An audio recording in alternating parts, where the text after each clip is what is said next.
Ko pelješ toliko avtov, kot sem jih jaz že v svoji karieri, pogosto dobiš vprašanje, kateri je najboljši. In se mi velikokrat niti ne da več odgovarjati, zato rečem kar Ferrari F40.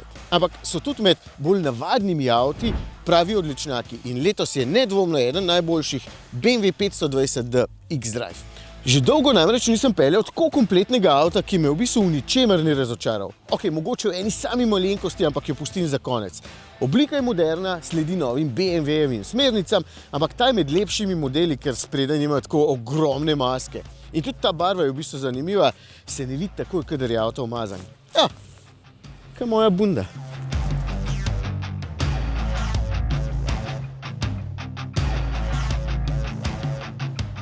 Znotraj ni nič ekstra drugačen od ostalih velikih novih BMW-jev. Tudi tukaj sta dva zaslona povezana takole v celoto s tem steklom, pa lepo ukrivljena in v bistvu tole deluje zelo moderno.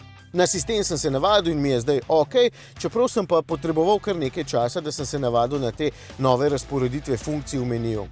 Prostor je za tako velik avto tudi bogato odmerjen, ampak morate vedeti, da ima ta avto že preko 5 metrov. Ker hecno, kako so zrasli ti avtomobili, včasih je bila toliko dolga dejansko sedmica. Zato se zadaj sedi fajn, prtljažnik je pač limuzinsko uporaben ali pa neuporaben, kakorkoli želite, za prevažati pralne stroje ne bo, za kovčke pa. Čeprav se mi s 520 litri prostornine tudi ne zdi tako zelo velik glede na dolžino avtomobila.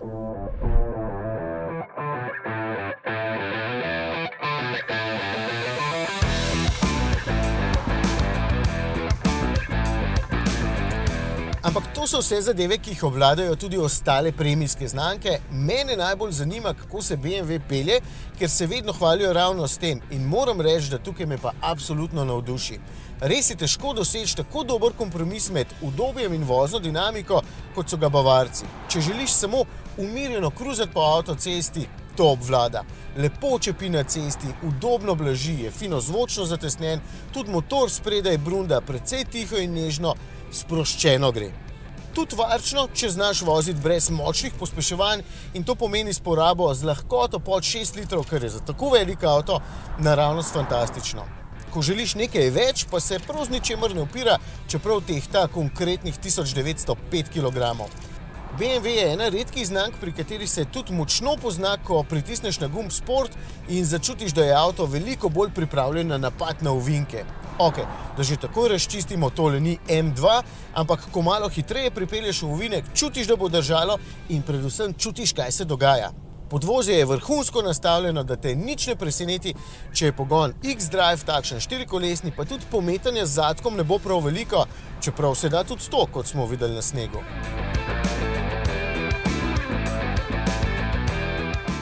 Mogoče za moj okus edino volanski obroč preveč debel, je pa po drugi strani Mateju totalno všeč, tako da je očitno to stvar okusa. Naju je pa oba motilo, da je spodaj prisekan in ne lepo v krogu, ker ga potem težje vrtiš, ko nekje drsiš. Sicer pa ne vem, koliko med vami bo takšnih, ki boste to zares počeli, tako da mogoče niti ni toliko pomembno. Povem pa vsem.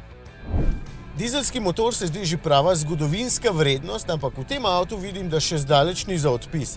Pri nas bo takšen tudi daleč najbolje prodajan, ker si večina v takšnem avtu želi motor, ki bo dovolj zmogljiv in hkrati varčen.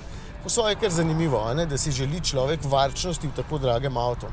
Priznam, da bi veliko raje poslušal brundanje 6 valjev, ampak tudi tale 4 v bistvu čisto lepo deluje. Zunaj ni tako lepo tih kot tukaj le notri, iz 2 litrov prostornine pa iztisne slabih 200 konjev, potem pa mu čisto malo pomaga še elektromotor pri pospeševanjih, ki v bistvu sploh niso slaba. Tale zmesta potrebuje 7,3 sekunde do 100 in ko zraven dodaš še vrhunski samodejni 8-stopenjski menjalnik, ki prestavlja hitro in nežno, pa zna tudi prestavljati navzdol, ko se pelješ po klancu navzdol ali pa pred ovinkom.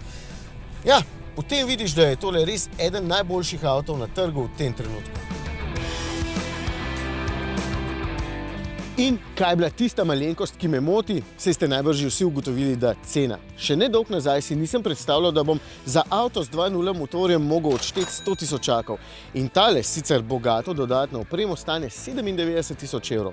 Sicer je z osnovno opremo pa s tem pogonom na voljo že za 65 000, ampak tudi to so cifre, ki ga marsikomu naredijo težko dostopnega. Je pa odličen in zato se spet lahko ponovim, da kdor ima, naj da, ker mu sigurno ne bo žal.